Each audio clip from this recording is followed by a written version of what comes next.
3분 만에 보는 돈 되는 뉴스입니다.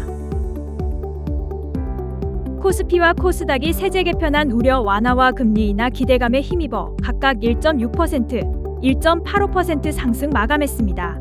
외국인과 기관의 순매수로 대부분 업종과 시가총액 상위 종목들이 강세를 보였으며 특히 2차전지 관련주가 코스닥 상승을 견인했습니다. 이번 주는 카카오, 네이버 등 주요 기업의 실적 발표가 예정돼 있어 시장은 실적에 따라 변동할 가능성이 큽니다.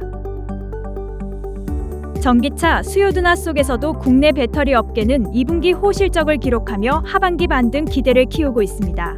에코프로비엠과 LG에너지솔루션, SK온 등이 실적 개선을 보였고 LG에너지솔루션은 대규모 LFP 배터리 공급 계약을 체결하며 ESS 시장 진출에 속도를 내고 있습니다. 미국의 공급망 재편과 중국산 배터리 견제로 한국 배터리 기업들이 중장기 성장 기회를 맞이할 것이란 전망도 나왔습니다. 에코프로비엠이 2분기 인도네시아 니켈 제련소 투자 수익과 주력 제품 수요 증가에 힘입어 전분기 대비 영업이익을 2배 이상 끌어올리는 호실적을 기록했습니다. ESS, 전기차, 파워트레인 등 주요 부문 매출도 증가했으며 이익에 반영된 제련소 수익은 일회성이 아닌 지속적인 수익원으로 작용할 전망입니다. 하반기에는 고객사 공장 가동, ESS 수요 증가, LFP 생산 확대 등으로 실적 호조가 이어질 것으로 기대하고 있습니다. 산업통상자원부 김정관 장관이 주요 에너지 공기업의 중대재해 예방과 불법 하도급 근절을 강하게 지시하며 무관용 대응을 예고했습니다. 공기업들은 안전 예산과 인력 확대, 협력사 보호 등을 포함한 상생 안전 시스템 구축의 뜻을 모았습니다.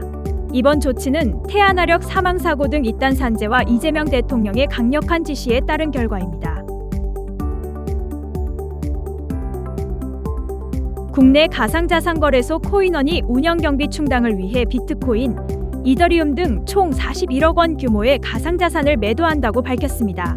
이는 금융위원회가 가상자산 거래소의 실명 계좌 발급을 허용한 이후 첫 매도 사례로 매도는 8일부터 31일까지 업비트와 코빗을 통해 진행됩니다.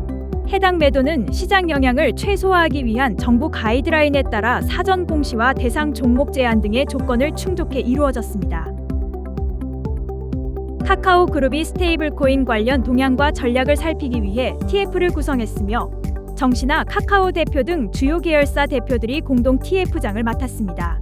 현재 TF는 초기 단계로 스테이블코인 발행과 결제, 보관 등 전 영역을 검토 중입니다.